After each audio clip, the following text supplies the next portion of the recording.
Good day, marketers. It is I, Sir Wilton Norman Chamberlain III, and welcome to another episode of Marketing Masterpiece Theater.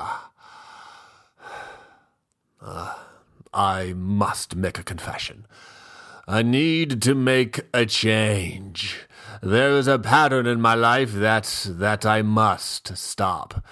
I am addicted, yes, addicted to béarnaise sauce.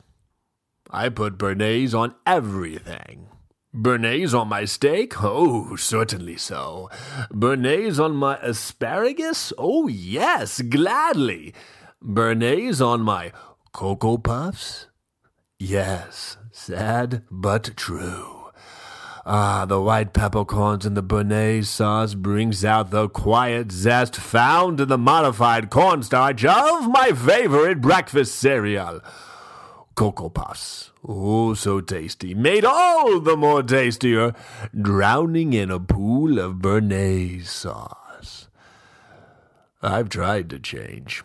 Eliminate béarnaise sauce from my diet, but to no avail. I am addicted. How to change when change is hard. As Peter Brady once said, when it's time to change, you must rearrange. Sha-na-na-na-na-na-na, na-na-na-na-na-na. I reckon I need to rearrange the rider and the elephant within me.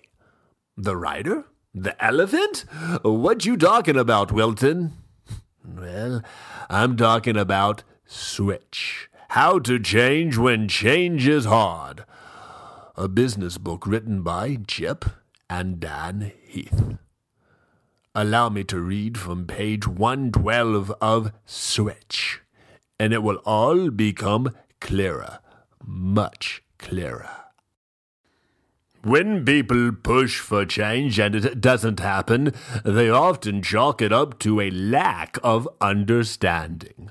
A mom grouses, if my daughter just understood that her driving habits are dangerous, she'd change.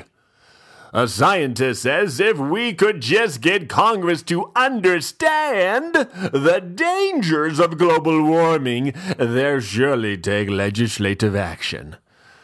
But when people fail to change, it's not usually because of an understanding problem.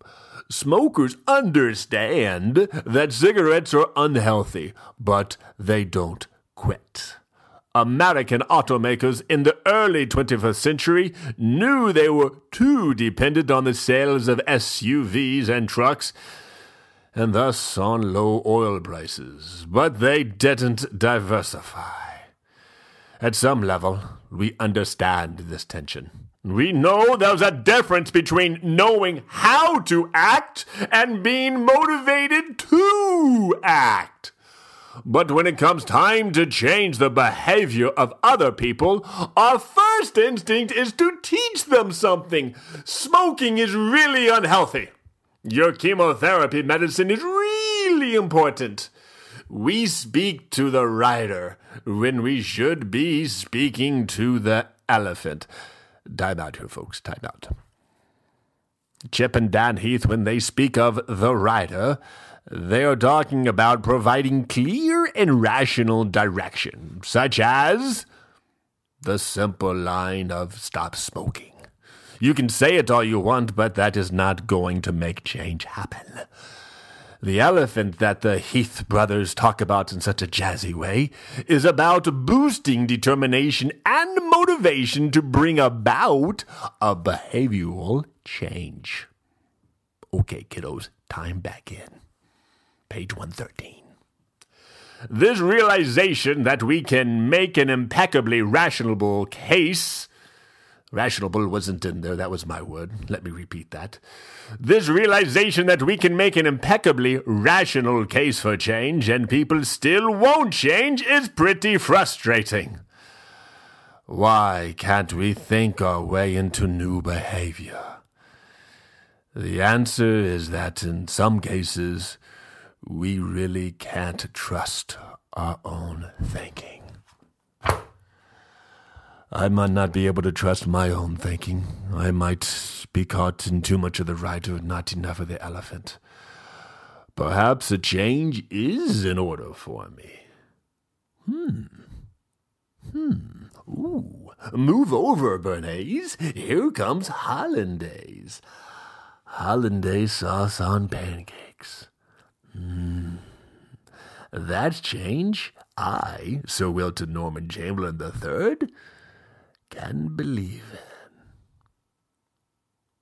in. That's today's episode of Marketing Masterpiece Theater, where we read a snippet from Chip and Dan Heath's latest book, Switch. How to change things when change is hard. It's hard to say goodbye, marketers, but I must do so. Toodles, everyone. Toodles.